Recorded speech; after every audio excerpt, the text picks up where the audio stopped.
Welcome to Mi Amore Diaries. Ang kwentong inyong mapapakinggan ay pinamagatang The Triplet Stepmother is a Billionaire. Subaybayan natin ang kwento ng pag-iibigan ng dalawang taong magkaiba ang mundo, pero paglalapiti ng tadhana. Ang kwento nila Zeki at Ara Gozon. But before we start, please support our channel. Subscribe, like, and comment down below. Siya si Ara Gozon. Sa edad na 25 years old, ay hindi pa niya nararanasang magka-boyfriend dahil nga isa siyang dakilang NBSB o no boyfriend since birth. Sexy at maganda. Higit sa lahat ay crush ng kalalakihan. Ngunit ni isa sa kanila ay hindi nakakuha ng atensyon niya. Iba kasi ang tipo niya. Hindi yung kagaya ng mga nagkakagusto at nanliligaw sa kanya na ubod nga ng yaman, ubod naman ng arte. Akala mo naman ay babae. Bilyonarya siya, ngunit simple lang kung madamit. Pihikan siya sa lalaki, kaya nga wala pa siyang boyfriend. Girl, anong plano mo niyan? Pang-ilang beses ka nang pinagtangkaan. Baka sa tono ng boses ng kaibigan ni Ara ang pag-aalala. Hindi ko rin alam. Nababahalang sabi ni Ara. Wala rin siyang maisip na paraan kung paano matatakasan ng mga gustong pumatay sa kanya. At hindi rin niya alam kung ano ang dahilan ng mga ito. May ideya siya, ngunit pilit niyang pinapaniwala ang sarili na baka may iba pang dahilan. Ilang beses ka nang hinold up. Hindi lang yan. Kamuntikan ka pang masagasaan. Wait, there's more. Nilooban pa kayo at pinadalhan ka ng death threat, girl. Bulalas ng sabi ng kaibigan niyang si Zia. Salamat ah. Maraming salamat sa pagpapaalala ng mga kamalasan ko sa buhay. Punong-puno ng kasarkastikuhan niyang sabi sa kaibigan. Rinig niya ang pagbuntong hininga nito. Seriously girl, we have to move and make a plan. Sabi nito. What plan then? Tanong niya. What if umalis ako at walang nakakaalam? Wait, what do you mean? You will leave everything? Tanong ng kaibigan. Yes? Patanong niyang sagot. Girl, what if ang target nilang kayamanang iniwan ng parents mo sa'yo?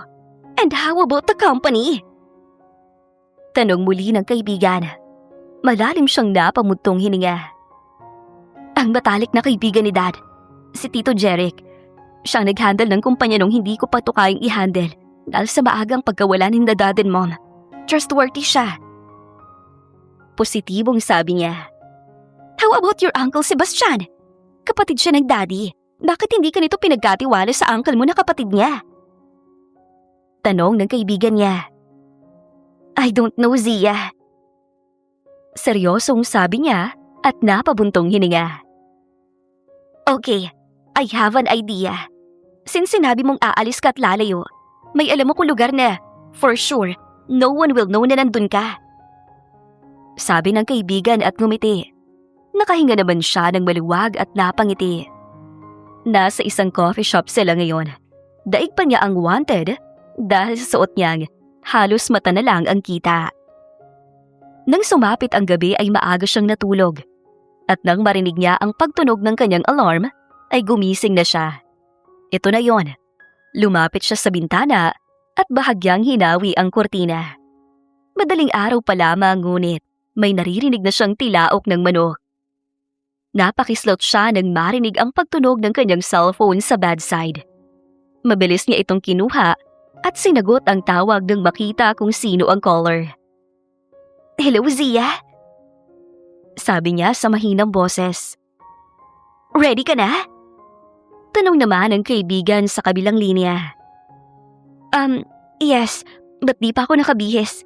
Mag-text ako kapag okay na. Sabi niya. Nang maihanda na ang lahat, ay saka siya nagpadala ng mensahe sa kaibigan. Ilang saglit lang ay may kumatok sa kanyang pinto. Bumungad sa kanyang kaibigan at kasama nitong lalaki. Natigilan siya at napatitig dito. Pastor, dalian na! Dinig niyang utos ng kaibigan. Tumango siya at itinulak ang mga bagahe. Dinala naman ito ng lalaki at mabilis silang sumunod ng kaibigan. Ano nang gagawin natin ngayon? Tanong ni Ara sa kaibigan.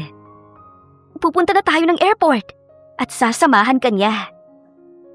Dugtong nito at napatingin sa lalaking nagmamaneho ng sinasakyan nila. Who is he? Halos pabulong niyang sabi. Napakagatlabi siya nang mapatingin sa salamin. Doon din nakatingin ang lalaki. Mukhang narinig siya nito. That is Zeki, pinsan ko. Sagot ng kaibigan sa kanya. Napatango lang siya at nag-iwas ng tingin. Siya ang makakasama mo. May bahay na naghihintay sa iyo doon. At katabi ng bahay mo ay ang tirahan ni Zeki para siguradong mabantayan kanya at maprotektahan kung kinakailangan. Mag-iingat ka ha. I will update you time to time. Ako ang matatenga mo dito. My cousin will take care of you. Nakangiting sabi ng kaibigan. Nang makasakay sila sa eroplano papunta sa kanilang destinasyon, ay pareho silang tahimik habang magkatabi. Hindi niya alam kung paano sisimula ng usapan. Lalo pa, at ngayon lang niya ito nakilala. Dahil sa kakulangan sa tulog, ay agad siyang dinalaw ng antok. Nagising lang siya ng bahagyang gumalaw ang sinasandalan niya. Napakunot noo siya at nagmulat ng mga mata. Nanlaki ang mga ito habang nakatingin sa sinasandalan. Hindi kasi upuan niya ang sinandalan, kundi mismong tao ang sinandalan niya. Sorry. Mahinang boses niyang sabi para marinig nito. Ayos lang, kung doon ka komportable. Sabi nito sa seryosong boses. Nahihiyang napangiti siya at umiling. Salamat. Sabi niya at sumandal na lang sa sandalan ng kanyang kinauupuan. Zeki, tama ba? Paninigurado niya. Baka kasi mali ang pagkakaalala niya sa sinabi ng kaibigan. Nakakahiya. Oo. Tipid na sagot nito habang nakatingin sa dinaraanan. Hindi mo man lang ba tatanungin kung anong pangalan ko? Tanong niya at nagpilit ng ngiti na nauwi sa ngiwi. Alam ko ng pangalan mo at hindi ko na kailangan pang tanungin. Seryoso pa rin sabi nito at bahagya siyang nilingon. Napanguso siya at nag-iwas ng tingin. Sungit. Mahinang bulong niya. Psst, halika na nga. Ang bagal mo, may pasada pa ako mamaya. Baka sa tono nito ang inis. Doon lang niya napansin, mas nauuna itong naglalakad kaysa sa kanya. Mabilis siyang humabol at sinabayan ito sa paglalakad. Sa labas ng airport ay nagulat siya nang huminto ang lalaki sa isang tricycle. Nagtataka niya itong tiningnan at nilingon naman siya nito. Itong sasakyan natin pa uwi. Ayoko sa maarte. Seryosong sabi nito na para bang yun ang sagot sa lahat ng katanungan. Bumaling si Zeki sa driver ng tricycle. Salamat sa pagsundo pare. Yung pamasahe, mamaya na lang. Sabi nito sa kausap na lalaki. Ayos lang pare, ikaw pa ba? Sabi ng kausap nito at nilingon siya. Nang sa wakas ay huminto ang sinasakyan, ay nagbayad na ang kasama niya sa driver. At nang makaalis ang sinakyan nila, ay napatingin siya sa bahay na nasa harapan niya. Itong bahay ni Zia, ang kaibigan mong pinsan ko. Seryosong panimula nito. Ipinalibot niya ang tingin sa paligid. Nakakagaan sa pakiramdam at magandang paligid. Dito ka maninirahan, may stocks ka ng pagkain. Dahil sa kataping bahay mo lang ako kung may kailangan ka. Dugtong nito. Hinarap niya ito at ngumiti. Salamat sa paghatid. Sabi niya. Inutusan lang ako ng pinsan ko. Sabi nito at naunang umakyat sa hagdan ng bahay patungo sa ikalawang palapag. May 2 palapag ang bahay. Sa pangalawang palapag ay may 2 kwarto. Salamat, pwede ka na munang magpahinga. Alanganing ngiti niyang sabi. Tumangulang ang lalaki sa kanya at tinalikuran na siya. Naninibago siya, ngunit kailangan niyang masanay. Hindi siya pwedeng umuwi hanggat hindi nasusolusyonan ang problema niya. Kailangan malaman kung sino ang taong nasa likod ng pagtatangka sa kanya at anong motibo nito. Nang matapos maligo, ay binalot niya ang katawan ng bathrobe at lumabas ng banyo. Ngunit gano'n na lamang ang gulat niya dahil sa tumambad sa kanya. Napakislot siya sa gulat. "What are you doing here?" Pasigaw niyang tanong nang may halong pang-aakusa. Agad na nag-iwas ng tingin ng lalaki nang bumaba ang tingin nito sa katawan niya. Agad niyang nayakap ang sarili dahil doon. "Tinatawag kita kanina pero walang sumasagot.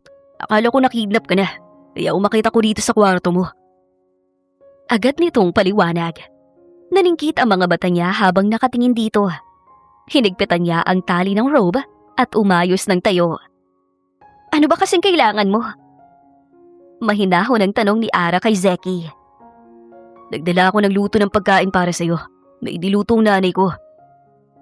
Sabi nito na ikinatango naman niya. "Salamat," sabi niya at bahagyang ngumiti. Pwede bang lumabas ka muna? Hintayin mo na lang ako sa sala." Nahihiyang sabi niya. Tumangulang ang lalaki at iniwan na siya sa kwarto. Doon lang siya nakahinga ng maluwag bago inilak ang pinto. Mabilis siyang nagbihis at bumaba ng hagdan patungong sala. Naabutan niyang nakaupo sa single sofa si Zeki. "Nasaan ang pagkain?" Tanong niya at ngumiti. Basta pagkain ay gumaganda lalo ang mood niya.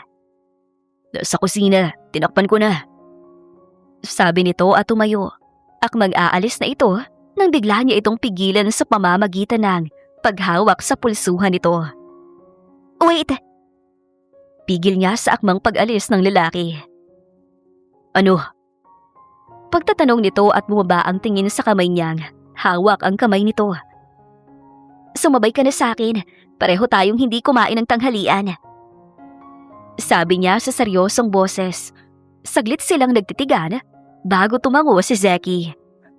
Doon lang siyang ngumiti ng bahagya at nanguna patungong hapag. Sabay silang kumain ng tahimik at walang nagsubok magsalita. Nang matapos ay akma siyang magsasalita nang nagkasabay sila ni Zeki. Mahina siyang natawa. "Ikaw na muna. Anong sasabihin mo?" Tanong niya.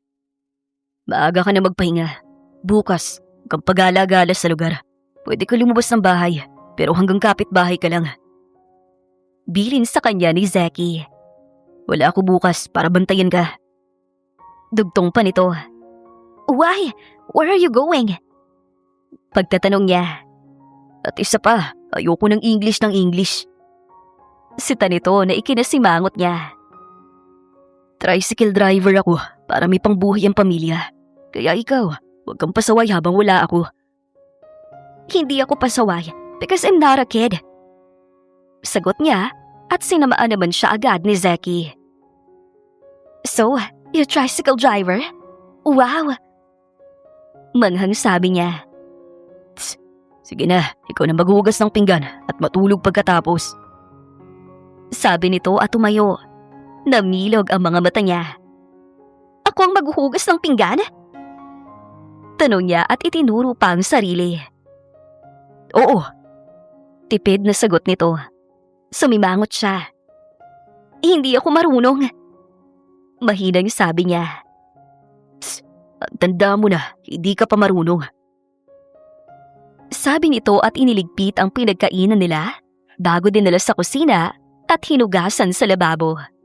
Nakasunod lang ng tingin si Ara. Animong niyang mamangha habang nanonood.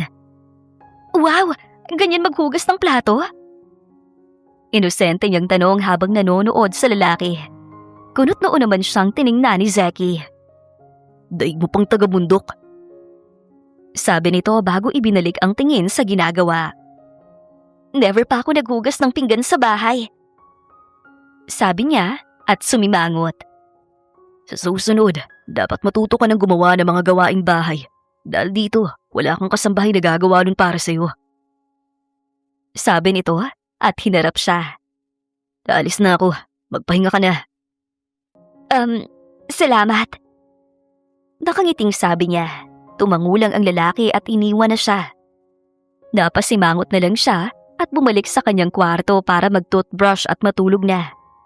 Napagod siya sa biyahe at kulang na kulang pa ang tulog niya.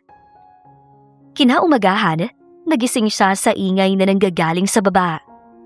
Napakunot ang noo niya at mabilis na bumangon at bumaba ng hagdan. Ang maingay ay nanggagaling sa kusina.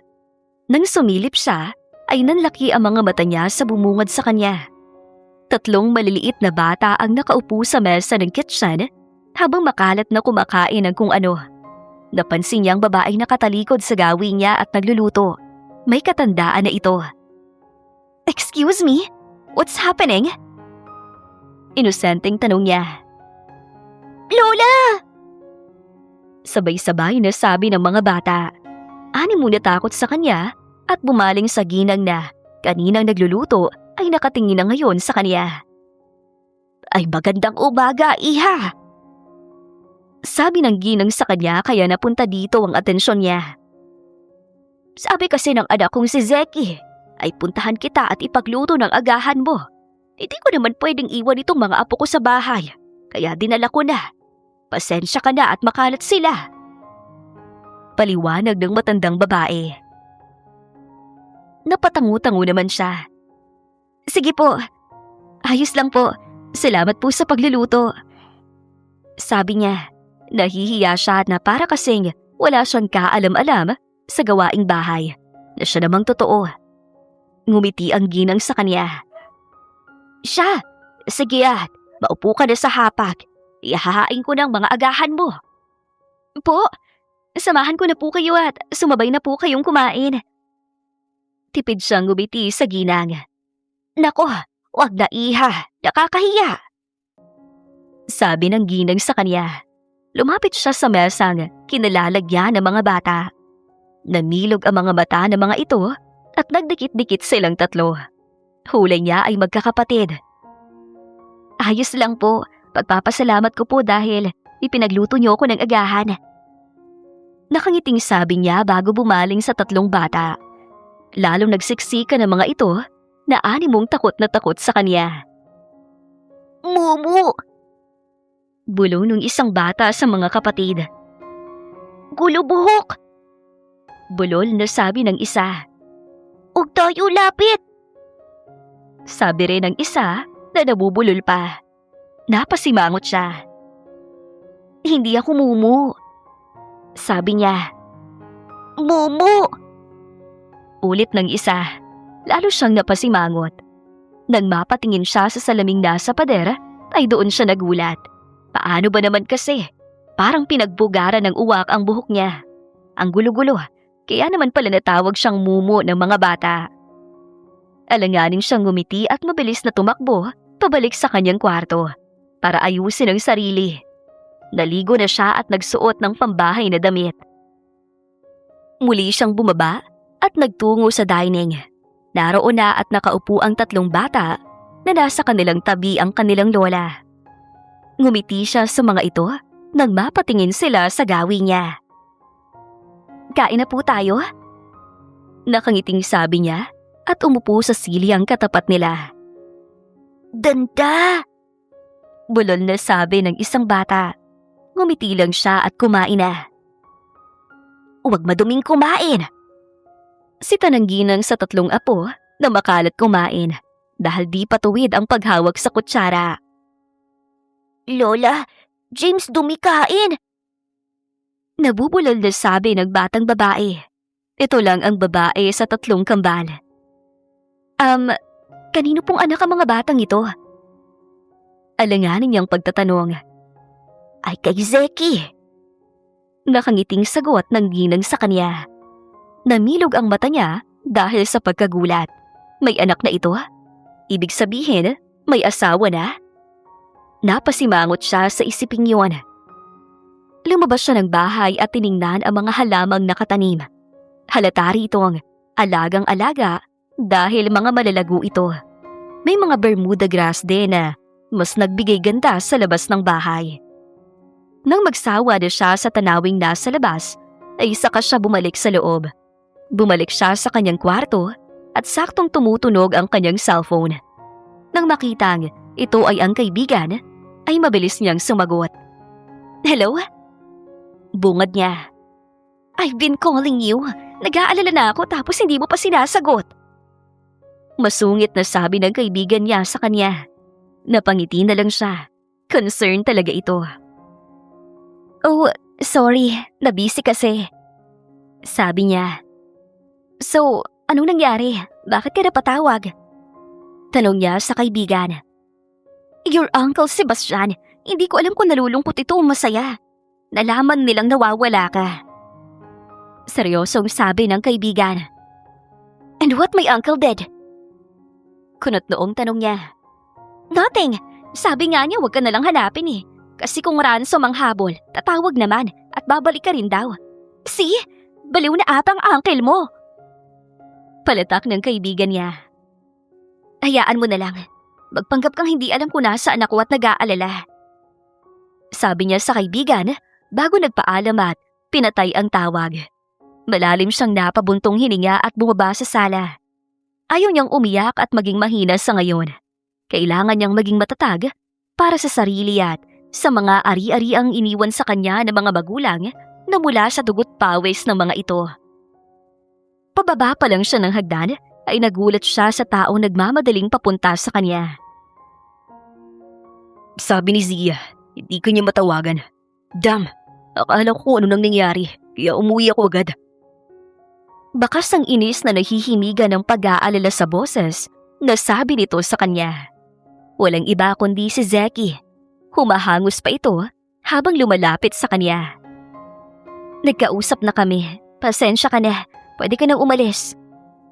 Seryosong sabi niya at napayuko. Katahimikan ang nabutawi hanggang sa mag-angat siya ng tingin dahil sa ginawa ni Zeki. Gamit ang hindalaki nito, ay inangat nito ang baba niya upang magtagpo ang kanilang mga mata. Sa susunod, lagi mo dali ng cellphone mo. Malumanay na sabi nito. Pinag-alala mo kami. Sabi nito at inalis ang daliri sa kanyang baba. Tumango siya habang hindi inaalis ang tingin sa mga mata ng lalaki. Napakagatlabi siya nang bumaba ang tingin nito sa kanyang labi. Huwag mong gawin yan. May bakas ng pagbabantang sabi nito. Nagtataka niya itong tiningnan. Ang alin? Tanong niya. Huwag mong kagatin ang labi mo. Pagkukumpleto nito sa sinabi. Dahil sa sinabi nito, ay napadiin ang pagkagat niya sa labi. Segundo lamang ang binilang ay halos takasan siya ng lakas. Naramdaman na lang niyang nakalapit na ito at nakalapat na ang malambot at mapula nitong labi sa kanya at mainit siyang hinahalikan sa labi. Para bang may sariling isip ang mga labi niya at kusang tumugon sa halik ng lalaki. At mag-aatras siya para sana magkaroon ng distansya sa kanila ni Zeki. Ngunit hindi iyon hinayaan ng binata. Zeki? Mahinang sabi niya. Ani mong pinipigilan ito. Bakit? Tanong ito at bahagyang inilapit ang labi sa kanyang tenga. Ano to? Tanong niya. Tinutukoy ang ginagawa nila. Ang alin? Patay mali siyang tanong ni Zeki sa kanya. Doon siya nainis. Itong ginawa natin. Ano yon? Bawal yung hindi pwede. Bakas ang inis sa kanyang boses nang sabihin niya yon. Bakit hindi? Tanong ng lalaki na mas nagpadagdag sa kanyang inis. Isipin mo ang mga anak mo. May asawa ka na, Zeki. Huwag mo naman akong gawing kabit. Seryosong sabi niya habang nagpipigil ng inis. Nagkamali siya dahil hindi niya ito pinigilan sa nagawa nila. I told you na may asawa ko. Seryosong seryoso ang boses nito. Napalunok siya at akmang aatras nang mas higpitan nito ang pagkakahapit sa kanyang bewang. Wala, pero kasi may mga anak ka na. Alanganin niyang sabi. Gumisi ang lalaki. Tinanong muna sana ako. Wala akong asawa. Kalaunan ay sabi nito. Namilog ang mga mata nito at buong lakas niya itong itinulak papalayo sa kanya. Manloloko, papaano magkakaroon ka ng anak kung wala kang asawa? Bumalik ang kanyang inis para sa lalaki. Hindi siya mababang uri ng babae. Kaya kailanman ay hindi niya pinangarap maging kabit. Wala akong asawa. Ulit nito sa kaninang sinabi. Natahimik siya at hindi na lang nagsalita. Hindi niya alam kung paniniwalaan niya ba ito. Tinalikuran niya ito at nagtungo siya sa sala. Umupo siya sa sofa at kinuha ang remote sa mesa para manood. Doon na lang niya ibabaling ang atensyon sa papanoorin. Ngunit hindi pa managtatagal ang tingin niya sa pinapanood ay namatay na ito. Hey! Sita niya sa may kagagawa noon. Bakit ba pinatay? Can't you? Nanonood ako. Palatak niya sa lalaki, ngunit tiningnan lang siya nito at tumabi ng upo sa kanya. Seryoso ako, wala akong asawa. Sabi nito habang seryosong nakatingin sa kanya. Napaiwas siya ng tingin at hindi nagsalita. Nakabuntis ako, 4 na taon nang nakakaraan. Akala ko, siya na, ngunit nagkamali ako. Dahil iniwan niya ako para sa ibang lalaki at iniwan sa akin ang mga anak ko. Pagkukwento nito na ikinabalik ng tingin niya sa lalaki. So, wala ka talagang asawa? Paninigurado niyang tanong na ikinatango ng lalaki. Wala akong asawa. Ulit ito na ikinatango naman niya. Mabuti kung ganon. At least, alam niyang hindi siya nagloko sa ibang tao. Gusto mo bang ipasyal kita sa lugar dito? Kalaunan ay tanong nito. Namilog ang mga mata niya at bakas ang pagkasabik dito. Talaga? Saan mo ko ipapasyal? Tanong niya. Dito lang, tignan na lang natin. Tumayo ka na dyan at magbihis. Hihintayin kita.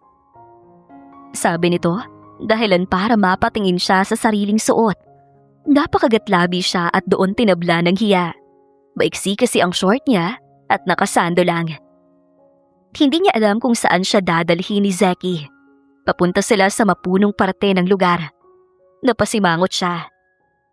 Saan mo ko ipapasyal? Ulit niyang tanong sa kanina pang tanong. Tignan mo na lang. Ulit na sagot ng lalaki. Inis siyang sumimangot at sumunod dito. Mahigit 10 minuto na silang naglalakad. Ngunit wala pa rin sila sa pagpapasyalan nito sa kanya. Nginitian lang siya ng lalaki at hinila siya.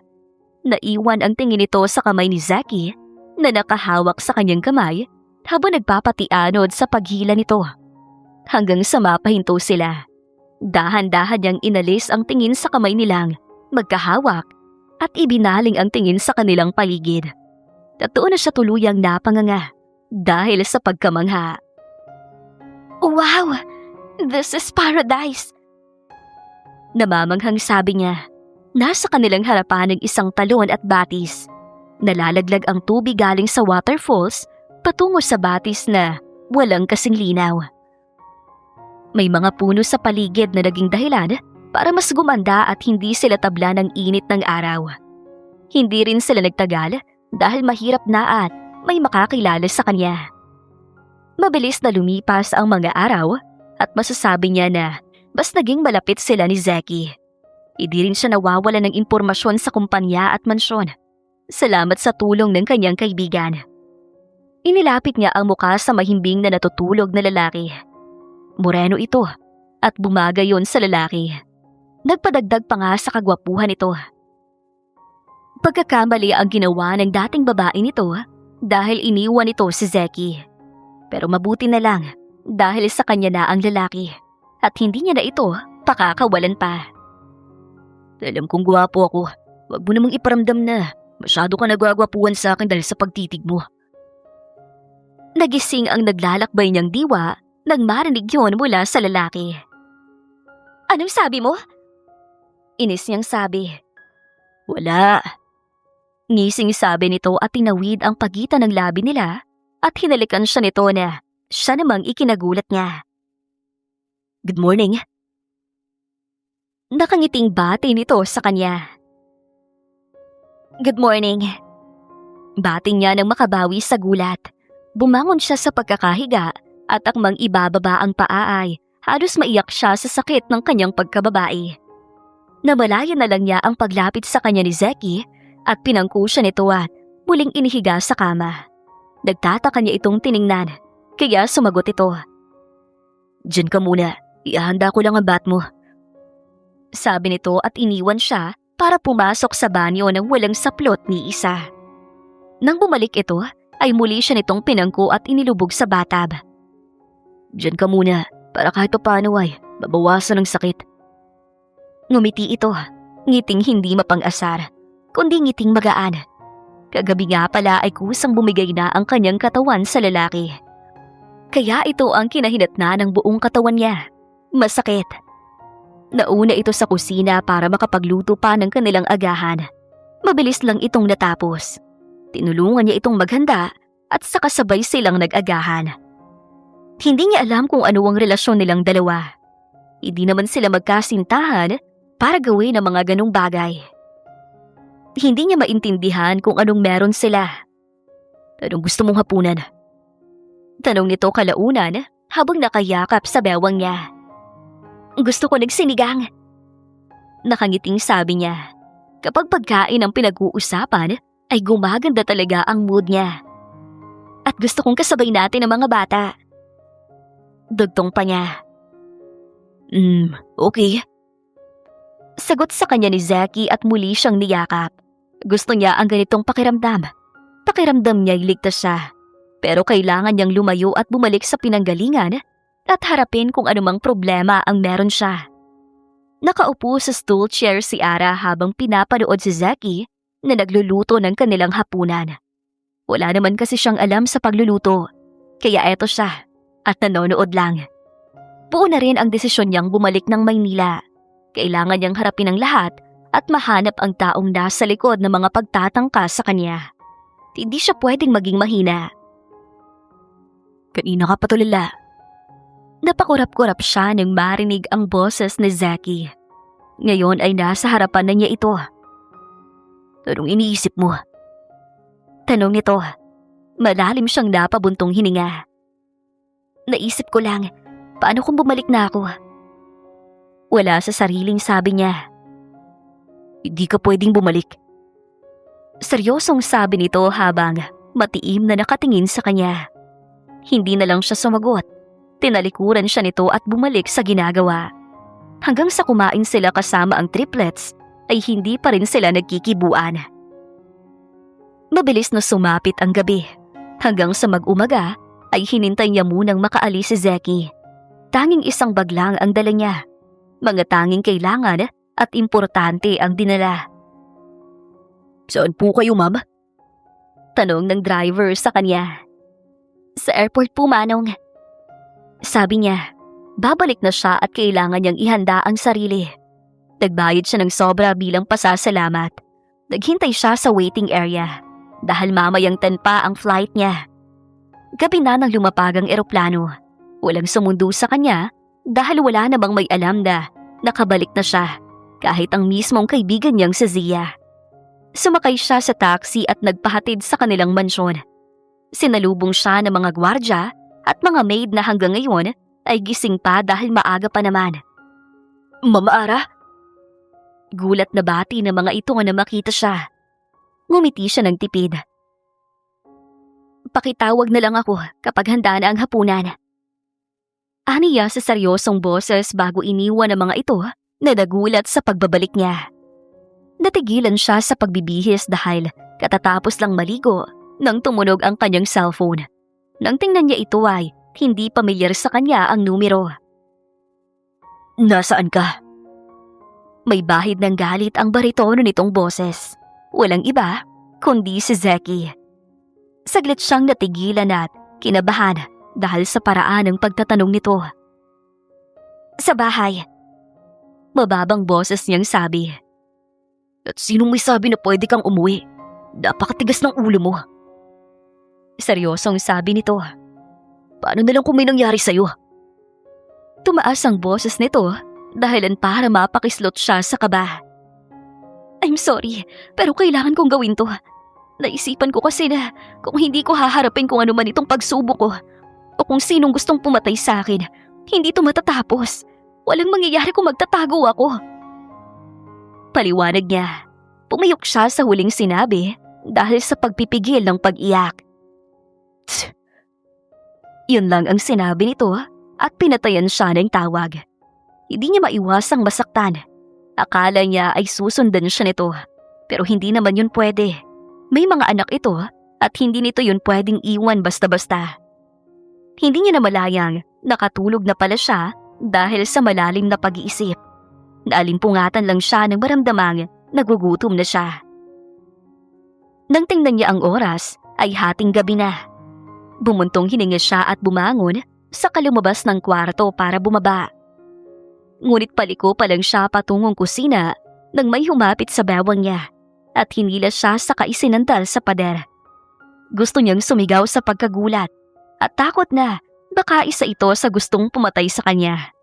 Ngunit naiwan ang lahat ng yun sa ere nang salubungin ng taong yon ang halik ang kanyang labi. Zeki? Mahinang halinghing niya. Stop! Sabi niya, ngunit wala sa tono nito ang nagpapatigil. Tiningnan siya ng lalaki at saglit na huminto para lang ngisihan siya. Umalis ka nang hindi nagpapaalam. Baritonong boses na sabi nito na siyang ikinakaba niya, ngunit nadaan naman sa maayos na usapan.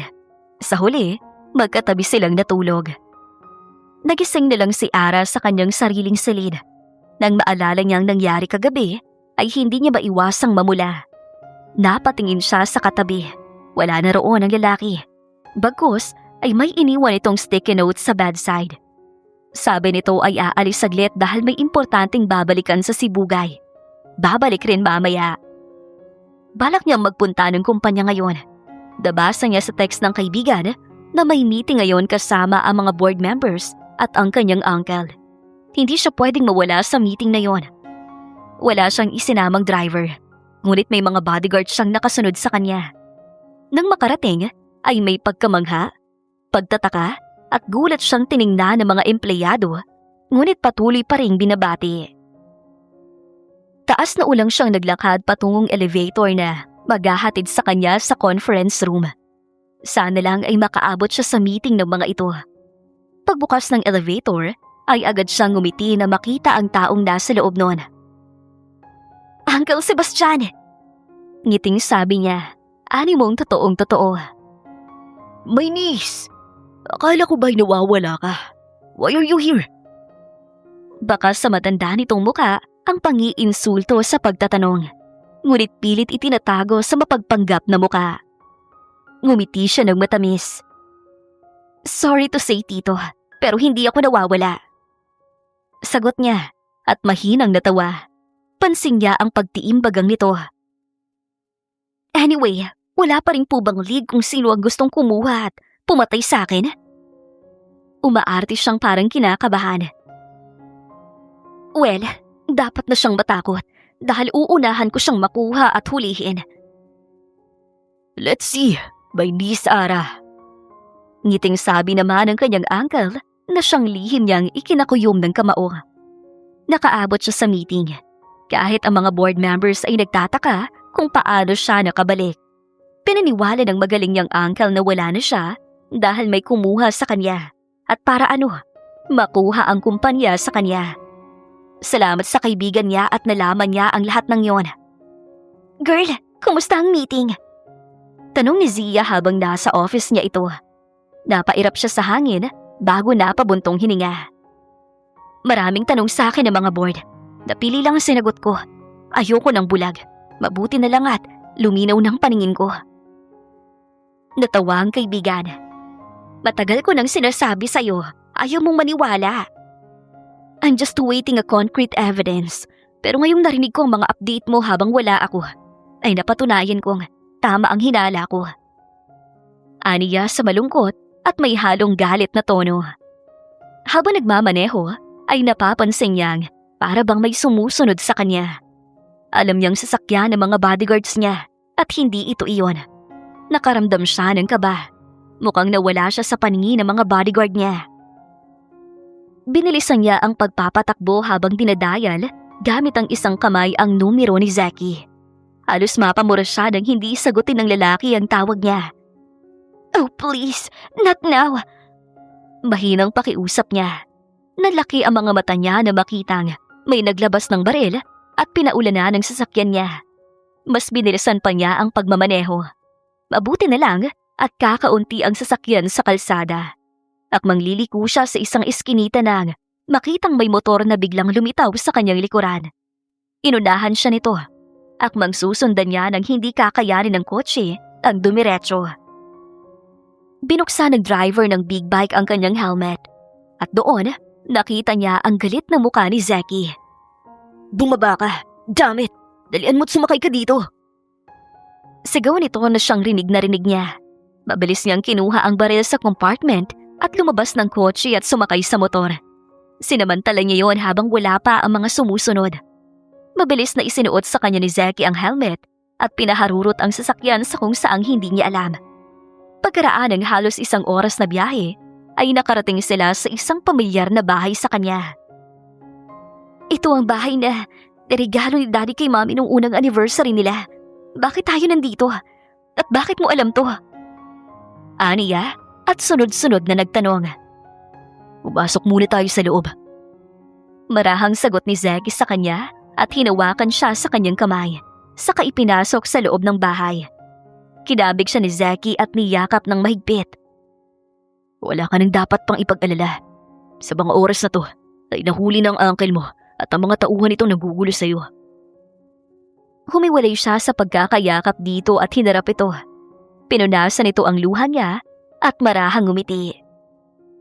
"Hindi mo na kailangan matakot dahil tapos na," sabi nito.